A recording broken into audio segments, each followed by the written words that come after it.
আজকে আমরা বোদা উপজেলায় সেনাবাহিনী ও পুলিশের সহযোগিতায় আমরা 2টি অবৈধ আইসক্রিম ফ্যাক্টরিতে অভিযান চালিয়েছি এবং মোবাইল কোর্ট পরিচালনা করে ভোক্তা অধিকার সংরক্ষণ আইন 2009-এর আওতায় 2টি আইসক্রিম ফ্যাক্টরিকে একটিকে 50,000 টাকা এবং আরেকটিকে 20,000 টাকা, মোট 70,000 টাকা জরিমানা করেছি আমরা।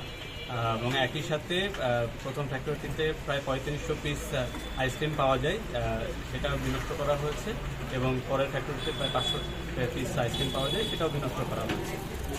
আমাদের মূলত এই অভিযানটা যে আমরা খাদ্যের ব্যাপারটাকে আসলে খুব বেশি গুরুত্ব দিয়ে দেখি এবং দেখা উচিত। আমাদের এই জিনিসটা একটু মনে রাখতে দরকার যে আইসক্রিমের আসলে মূল কাস্টমার কিন্তু আমাদের কোমলমতি বাচ্চারা, এবং আমরা 2টা ফ্যাক্টরিতে যে অবস্থাটা দেখলাম যে তারা যে ধরনের অস্বাস্থ্যকর পরিবেশে আইসক্রিম তৈরি করছে এবং যে ধরনের কেমিক্যাল এবং ঘন চিনি এবং অন্যান্য স্বাস্থ্যহানিকর যে পদার্থগুলো ব্যবহার করছে সেগুলো আসলেই খাদ্য হিসেবে ব্যবহারযোগ্য না। তারা রং ব্যবহার করছে এবং অস্বাস্থ্যকর পানি ব্যবহার করছে। এগুলোর বিরুদ্ধে বিগত জেলা ম্যাজিস্ট্রেট স্যারের নির্দেশে সেনাবাহিনী ও পুলিশের সহযোগিতায় উপজেলা প্রশাসনের এই অভিযান চলমান।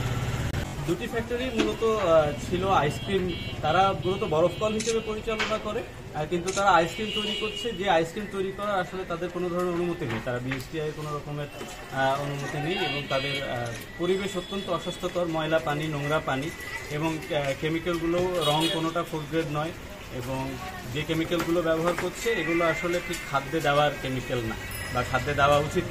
আমরা এগুলোই মূলত আজকে দেখছি। তারা আইসক্রিম তৈরি করতে পারবে না, আমরা দুটোই বন্ধ করেছি।